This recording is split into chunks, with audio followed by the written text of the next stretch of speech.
Rob, I want to start off the conversation in a slightly different direction. As we were chatting before, that some of the discussion today, in a way, was sort of comparing what's happening in San Francisco to what's happening in Boston, and that there's this level of innovation and dynamism, you know, at kind of a certain tier. And so I want to ask you something about, say, compare what's going on here in the innovation side to Tulsa, Oklahoma, or Lexington, Kentucky, and how, when you talk about data actually impacting the real health outcomes of people, what are we missing in this conversation that needs to be part of it? Did you mean to say arrogance and snobbishness, or did you say a little bit? I'm going to let you go there. Innovation and creativity. Yeah. No, you know, it's pretty clear now if you look at a whole series of papers from the group in Seattle, Chris Murray's group, funded by the Gates Foundation. You know, they started out with 8 Americas, and the key finding was that African American men on average live about 2 decades shorter than Asian women, and then in between, when you look at sex and race and ethnicity, there's a spectrum. We're now evolving into a more clearly distinct 2 Americas, and this is really based on economic situation, education, and lifestyle. And they have these beautiful maps now that show county by county what's happening in the United States. And we have one America where people are living better, they're jogging. If you look at their search information on Google, they're searching 401k, jogging, gifts for relatives. And you have another America which is actually going the wrong way in life expectancy. And in fact, the average in America for the first time in decades is going in the wrong direction. So I'm excited to hear about all the great things happening in Boston and the Bay Area, but frankly, a lot of the rest of America is not enjoying the benefits of all this What do you think is driving it? Because you had almost you know, you jumped back when I used the word access. Is access a problem? You said, look, access is a silly illusion. What is the way to begin talking in a more fundamental way, in a more constructive way, about bringing, you know, having a more inclusive health picture? Yeah, I mean, obviously this is just my opinion, but I mean, I think it's hard to argue that access is really the issue, or availability of knowledge. Almost everybody in the poorest county in the United States is carrying a cell phone that has internet access, so you can reach almost any piece of knowledge that you want to get. It's really the way the information is intersecting with the culture in America, and I think the internet is being used to purvey non-expert, in some cases non-truthful information, using behavioral economics in a way which is relatively easy, which is, and I heard a little bit of it today, consumers want things right away. If you think about it, most things that are good for your health actually involve executive function of not having immediate gratification. You know, maybe you love to go running up the Presidio like I heard you're going to do this afternoon. Anybody want to go? But I'll bet that you're doing it because you have a health reason to do it. And if you had an option to go to the art museum, you'd rather do that. So you're now with Verily, and you were Barack Obama's last FDA commissioner. You're now at Verily. You're a cardiologist, and I'm intrigued with this project Baseline, which, as I understand it, you're trying to take people where they are, health baseline and data, and come out of this with something. So take us down that rabbit hole for a minute and tell us what the experience across these different platforms is leading to now in Project Baseline. Well, this goes back about 10 or 15 years when I first met Andy Conrad, who's now the CEO of Verily. I have to say that I was reading about this guy, Andy Conrad, and you're rumored to be the only one who can work well with him. That's just not the case. Yeah. Like, Verily's doing quite well. He is a passionate guy who has opinions, and one of his opinions going way back, he was the chief medical officer for LabCorp. He was one of the first people to isolate hepatitis C virus diagnostically, which made him a fortune at a very young age, and it's enabled him, I think, to think very broadly. But I was coming as a clinician. He was a laboratorian scientist, and we were commiserating over the fact that up until now, we've all been looking at a slice of the elephant. You know, so I have this image of the blind man and the elephant as the way science has been done. And I think it's come up over and over in the discussion this morning. Why is the failure rate 92% for drugs that make it into human studies, for example? And so we were surmising that science would get to the point in computing where you could look at least a fuzzy image of the whole elephant, the whole human being. And so we started designing the baseline study before I went to FDA. And I think we've hit the wave just right, because enrollment now has just started in the last few months. You're hitting how many wave people you're trying to get? 10,000 to start. Okay.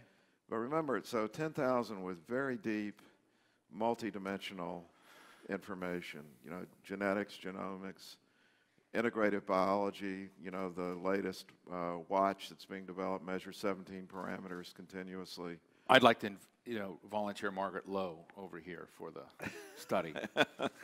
And then, you know, we have the traditional medical data from the electronic health records, and then the social information, which is very important, and with consent from the participants, a lot of interaction. This is not research subjects, it's actual participants in the study. So is this all under kind of Verily's tent?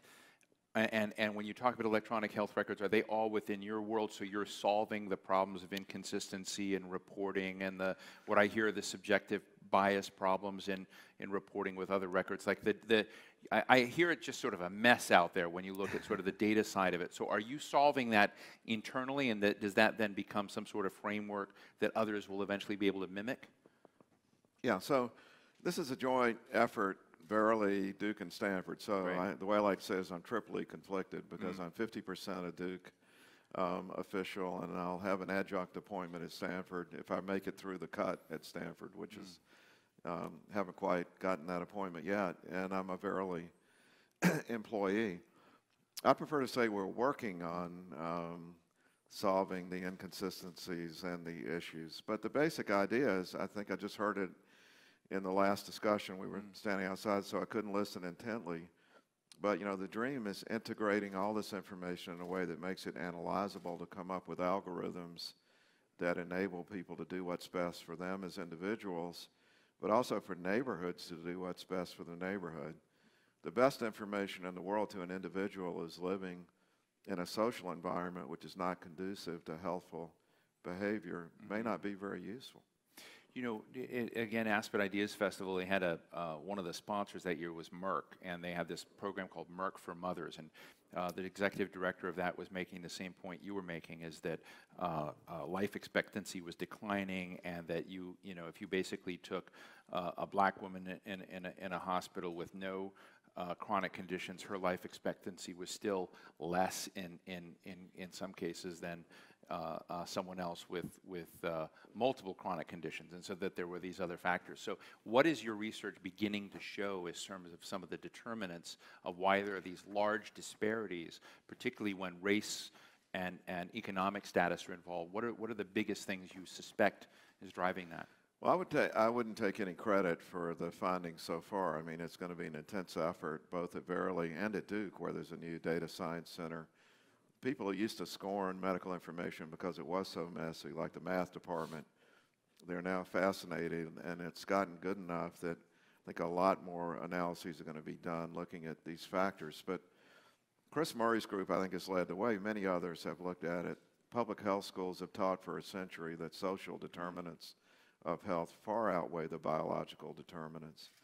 And there's just no doubt that that's the case, except for, you know, really serious genetic diseases where the biology dictates.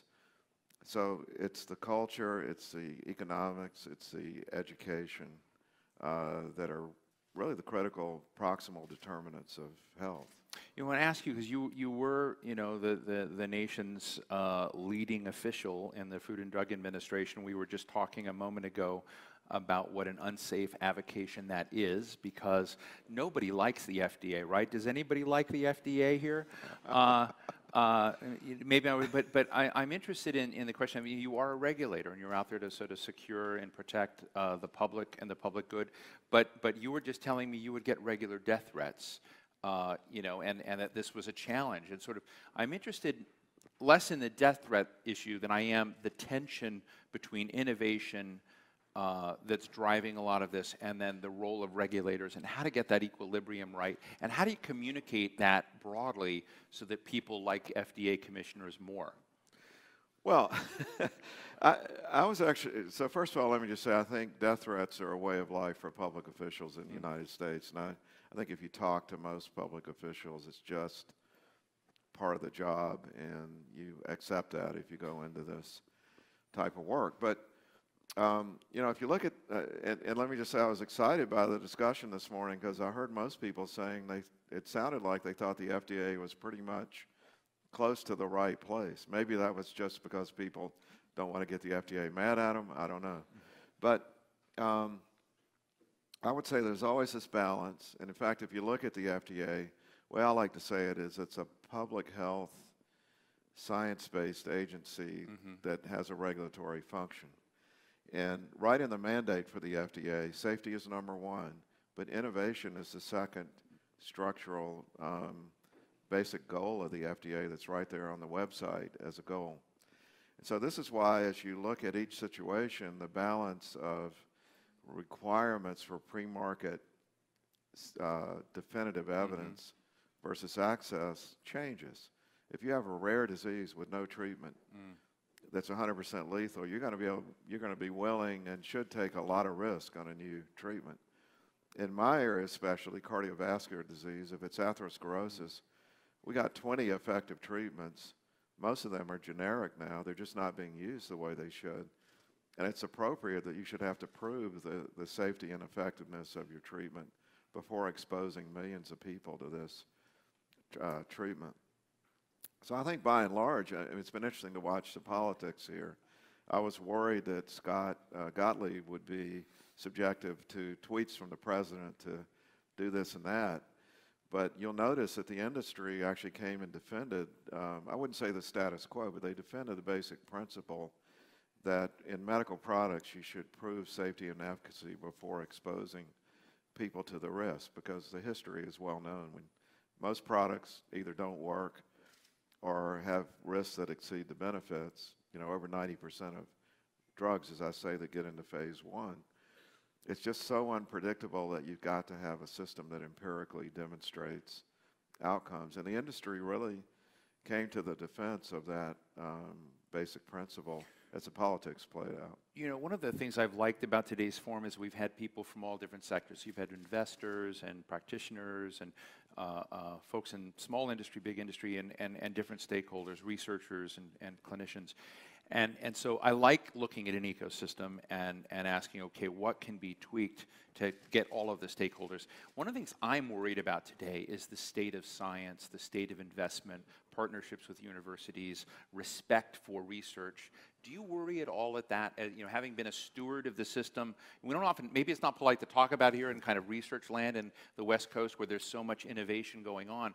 But I have to tell you, you know, living in the East Coast, you get this sense that terrain is eroding somewhat, the respect for science and research. Do you have any sense of that? Oh, I mean, I think the core, you know, I would say the core issue in America beyond science is respect for truth, expertise, and people's ability to have faith and confidence in our established systems. And then when you get to science, there's just no question that it's a big issue. There's just an article in JAMA Internal Medicine this week on a TV series where a teenager commits suicide, and it's led to a huge increase in Google searches on suicide. And the question of how do you steer people to helpful information to prevent suicide instead of how-to documentaries, which are pervasive on the internet. That's just one example that we all need to be thinking about a lot. And one reason I chose to stay in North Carolina half-time, despite the allure of San Francisco, my old internship spot, is that universities, I think, need to take a step up, just like, you know, the whiz-bang tech areas need to be more outreaching to the rest of America. Universities have been oblivious to the erosion of confidence, and they need to really take this on, I believe. You know, before I go to the audience and get their questions and comments, I'm interested in the next wave that we see coming is big computational models, application of data, which you're already working on Verily, artificial intelligence, and you just sort of sense or feel that this whole new world is coming. And I'm interested in as you look at that crystal ball, what do you think the impacts, again, on health outcomes could be, given the big technological leaps that seem to be close? Well, I think the reason for excitement is obvious. I mean, the potential is almost unfathomable. It's so great. And I do believe that when the magic button is pushed, I mean, the reason that I was so attracted to Verily and the Google family is what I heard somebody else this morning say. If anyone can integrate all this information, this is a group of people who can do it. I hope in a way much like digitizing libraries. You remember when you used to have to, historians had to go to libraries and find the books. That whole field has been revolutionized by the fact they can search on words now from digitized libraries. And health could be the same way. But my point in general, I think the biggest, hardest issue is it's not going to be the computation. It's going to be the human translation. Technology changes, people tend to stay the same. And we got to figure out how to translate this tremendous knowledge into approaches where people can benefit where they live. One other thing just to mention that came up the other day that I'm fascinated by, I have been very worried about displacing jobs, and there's no question that's a big part of what's So you're a flat earth person? Well, it's what eats at the rest of America. It eats up the rest of America to think there are these people that are busily creating automation to get rid of their jobs. The chief economist at Google has done a bunch of analyses, and others have too, that show maybe it's not such a worry because if you combine the drop in the birth rate, the aging of the population, the fact that women in the workplace have plateaued at a pretty high level, probably where it's going to stabilize. And I won't make too many comments about immigration. I think there's some mistakes being made there in America right now. But if that continues to be held back, we're going to have a big shortage of workers in the United States looking forward. So if we can take all this knowledge, use automation to get rid of redundant tasks where it can be done better by machine. And in healthcare, for example, imagine if all those insurance clerks, many of whom are really smart, were working in nursing homes or assisted living or healthy, aging people living at home. They could actually do fun, useful human things that would be much more meaningful than having this ridiculous, amazingly expensive processing of insurance claims that goes on. Surely a machine could do a better job. Last quick question. Another one of the Google family or Alphabet family companies is Calico, which, as I understand, its mission is to end death. Are they a friend of yours or a competitor? Both, I would say. And I'm actually having a session with Hal Barron, who's a very old dear friend, who has had an illustrious career at Genentech and Roche, and now Chief Medical Officer at Calico. And I'm going to learn a lot more about it, but we are meant to compete. I've learned that's part of the culture in the Google family, but we also share a lot of services, technology, and know-how. So I think the real advantage in the family is if you can reach out to the other parts of Google and bring in the best for whatever your mission is, it's unlimited potential. But again, we can't be haughty, elite intellectuals sitting in Silicon Valley and Boston and expect the rest of America is going to be pleased that we're so wealthy and feeling so good about ourselves. Important message. Thank you. Let me open the floor to questions, comments. Yes, right here. Oop, and we'll go right here. If you'll introduce yourself. Hi, I am John Langmead. I work for the Centers for Medicare and Medicaid Services, and I'm just curious, where are the incentives going to come from to deal with the social determinants of health? Is that just the government's responsibility, or is it just private industries, or is there a mix, or what's your great question take on that? And then I mean, you can probably tell from what I've said, I'm on the bandwagon about this, and the same technology that people are excited about with biology also gives us an avenue in the social determinants of health. And what I found before I went to FDA, we had a CMMI project involving West Virginia, North Carolina, Kentucky, and Mississippi. And what you found is that everybody has a cell phone, everybody has an electronic health record now, and integrating the information with their participation, not talking about them, but actually involving them in it, I think is the avenue to deal with the social determinants of health. How do you make neighborhoods healthier places with people's involvement? The incentive, I think the wealthy Silicon Valley companies have got to contribute their part. I also think the government, and I'll make one political statement. You can't say anything, I know, and you shouldn't, but the policies should be aimed at reducing disparities, not increasing them. And I'm worried that some of the current policies may be doing that. That's a little bit of an understatement, but that's okay. Yes, go right. Hello, Barbara Biorian at the NASA Ames Research Center. A lot of our discussion about using the data presumes that the data is there and it's correct. But we know that the electronic health records are full of incomplete or Right. inaccurate information. Is anybody addressing these issues in terms of making sure that the data really are valid? Great question. Sure, and it's a worry everyone has. So I'll just make 2 or 3 points that people could easily disagree with. I mean, the big hurdle was getting electronic health records for everybody in the U.S., and that's happened thanks to $60 billion of your tax money or whatever. And it is full of inconsistencies, but it's not going to get worse. It's only going to get better. And the reason is that almost every provider now is an employee or a long-term contractor with an integrated health system, integrated, taking different definitions. To function, they have to create increasingly sophisticated data warehouses that are very dependent on the quality of the data getting better so that they can make good decisions about allocation of resources. In addition to that, through projects that I've had the privilege of being involved with at FDA, like Sentinel, and now the Nest for devices, everyone would want to be part of the Nest, right? It's a good name, but the idea is constantly curating claims data and electronic health data into a common data model. And now PCORI has funded the PCORNet network, which has 120 million Americans' electronic health record data in it, updated every quarter to a common data model. So very high quality for a limited part of the total data set. So I just think we're in an iterative phase now where the data is going to get better and better.